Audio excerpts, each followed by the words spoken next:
get the number really high over the next 4 years. We plan to take this number from 148 to upwards of 200 airports, waterdromes, and heliports in India over the next 4 to 5 years. So that's the kind of potential that we're looking at going forward, both in terms of passenger traffic and in terms of infrastructure. Mr. Scindia, you made a statement that you have a massive game plan coming up for the aviation sector. Since you made that remark, people have stopped breathing. They're waiting for you to unveil the massive game plan. On the India Economic Conclave, would you want our audiences to know what that massive game plan is all about? So that's a good follow-up question, because once you define your mission and the growth drivers and demand, then the next plausible question is how are you going to make sure that you're able to service that demand. And I'm in a service industry, I'm in a service business. And therefore, the two fundamental, again, precepts based with that, if you look at airports, when I talk about the fact that we're going to grow from 148 to almost 200, 220 airports over the next 4 to 5 years, we have close to a 98,000 crore capex plan in place for the next 3 to 4 years. That is going to be driven not only by the private sector, but it's going to be driven by the private sector and the public sector through Airports Authority of India. Airports Authority of India will roughly do a capex between 32 to 34,000 crores out of those 98,000 crores, which will cover 42 greenfield airports and 42 brownfield airports and 3 greenfield airports, of which one we've already built in Holongi in Arunachal Pradesh at a cost of roughly about 750 crores. The private sector, through that capex number that I just talked about, roughly about 60,000 crores odd, will expand capacity in 4 brownfield airports and build out an additional 3 greenfield airports. So that being the plan from a macro perspective, civil aviation has always worked on a hub and spoke policy.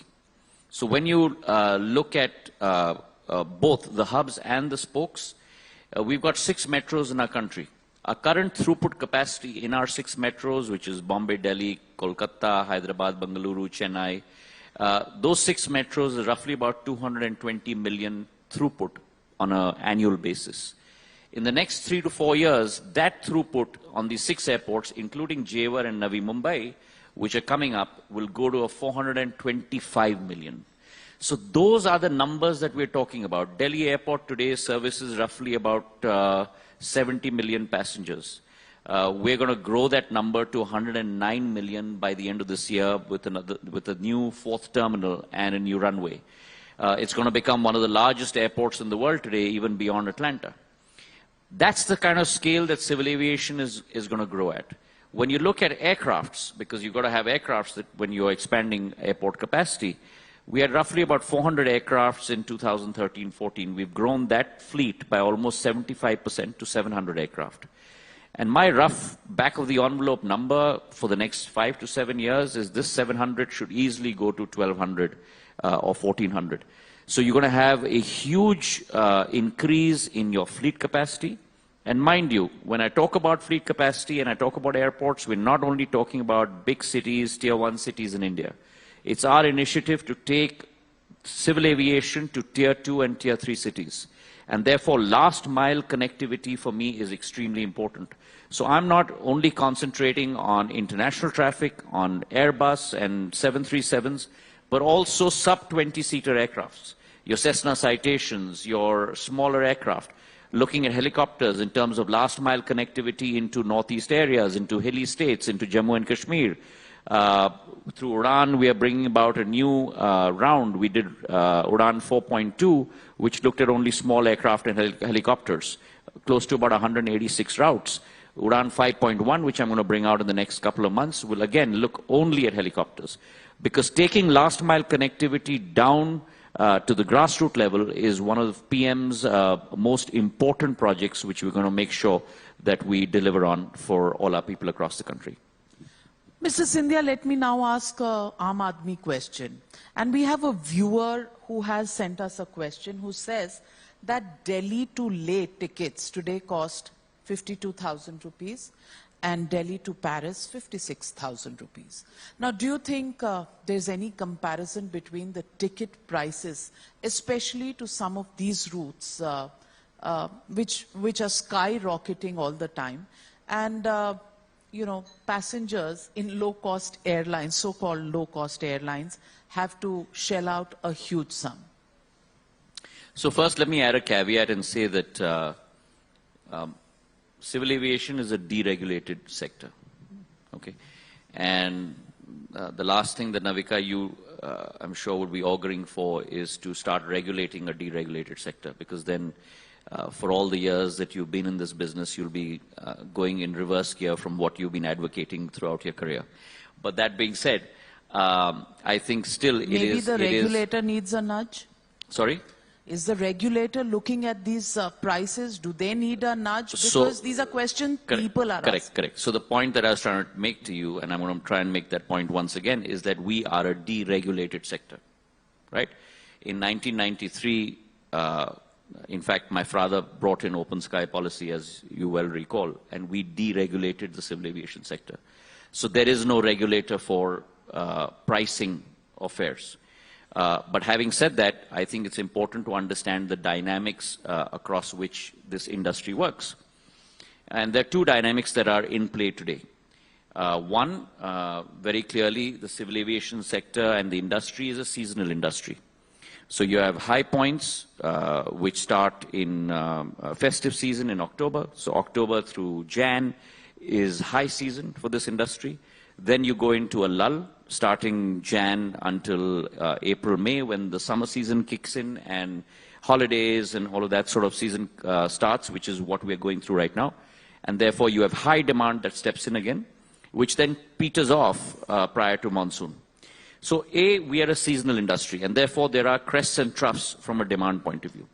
B, we've had a unusual situation and an unusual crisis that we've had to deal with. The sector that you've talked about, and very rightfully so, used to be serviced by Go First. And the very fact that Go First has applied at to NLCT and has going through its restructuring, which means that there's been a pullback from the 315 odd routes that they were applying, has meant that there has been an excess demand on the routes that they were applying. Now, we've given additional routes to other airlines, but it's a very piquant situation, if I may use that word, because I doubt whether any sector has kind of seen the vicissitudes that civil aviation has seen over the last 3 years. 3 years ago, you had a time when all your planes were sitting on the ground and there was not a single passenger for any one of these aircraft. And today, we have all our aircraft up in the air, but we don't have enough aircraft to service the demand. And the reason why we don't have enough aircraft is because the main suppliers of aircraft across the world, whether it's Airbus or it's Boeing or engine suppliers, Pratt & Whitney, all have supply chain issues. And therefore, they're not able to service in terms of the demand that is out there.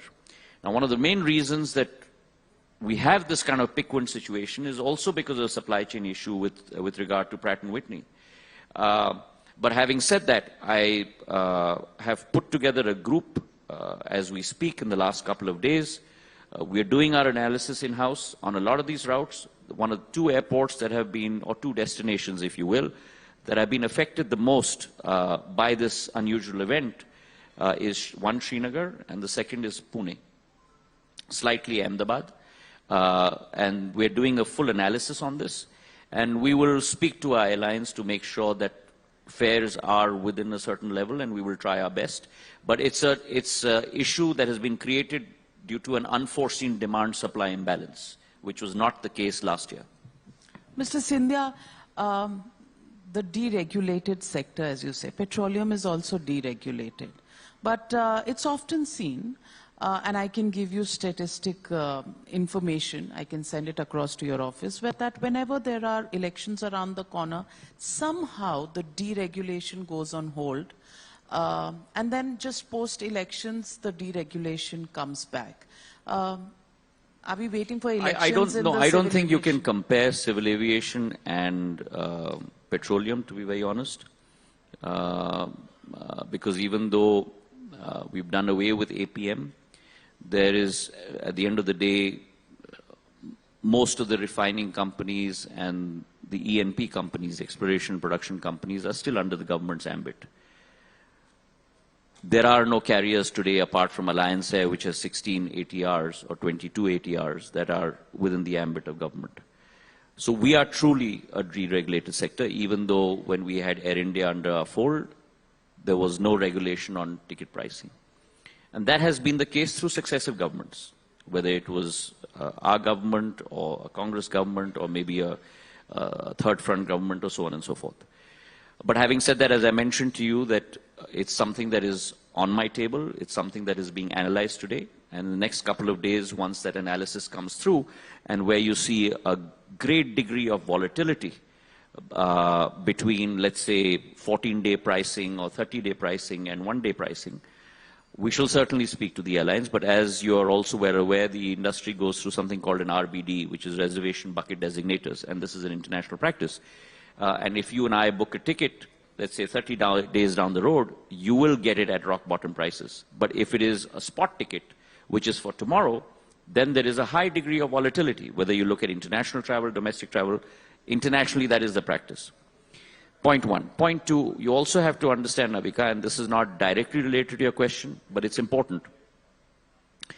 Air turbine fuel is close to about 40% of the cost structure of an airline. And ATF price pre-COVID used to be 53,000 rupees a kiloliter odd, somewhere around there. Today, ATF pricing is close to about 1,07,000 rupees a kiloliter. So when input cost has gone up by over 100%, and that is 40% of your cost structure, and for airlines that are not making money or just about turning around, that also becomes 40% of your revenue structure. And therefore, the levers that you have control over are fairly limited. And so these are situations that we're grappling with. One of the things that I did in the last 2.5 years, looking at this financial structure of the industry, is to look at what are the levers that we can work with. And one of the things that jumped out at me was the fact that we had within our country only about 12 states that charged VAT on ATF ranging between 1 to 4%. And we had 24 states and union territories in our country that charged VAT on ATF ranging between 20 to 30%. So imagine the double whammy. Your ATF price doubles by 100%. On that, you have to pay an additional 20 to 30% VAT on ATF. Where is the sense of running that business? And therefore, I went out to a number of states because civil aviation, the complexion of the industry has changed. The economic multipliers, the employment multipliers that it brings with it are tremendous. And so we approached every state and union territory over the last 1.5 and 2 years. And I'm really glad to report to you, and through you to our viewers, that 19 states and union territories, on my persistence, on my pleading, and I must thank the chief ministers and the lieutenant governors of those states, big states, small states, island states, hilly states, northern states, southern states, across the board. Opposition states, BJP states? Some opposition states, some BJP states, across the board. All have lowered VAT, 19 states, from 20 to 30% down to 1 to 4%. So a situation where you had a matrix, 12 states low VAT, 24 states high VAT, has now become 31 states low VAT and only 5 states high VAT. Now, I'm urging the other 5 states to come on board. Else, from an economies of scale point of view, they will not get the benefits that other states will get through greater access to civil aviation. Which are these 5 states?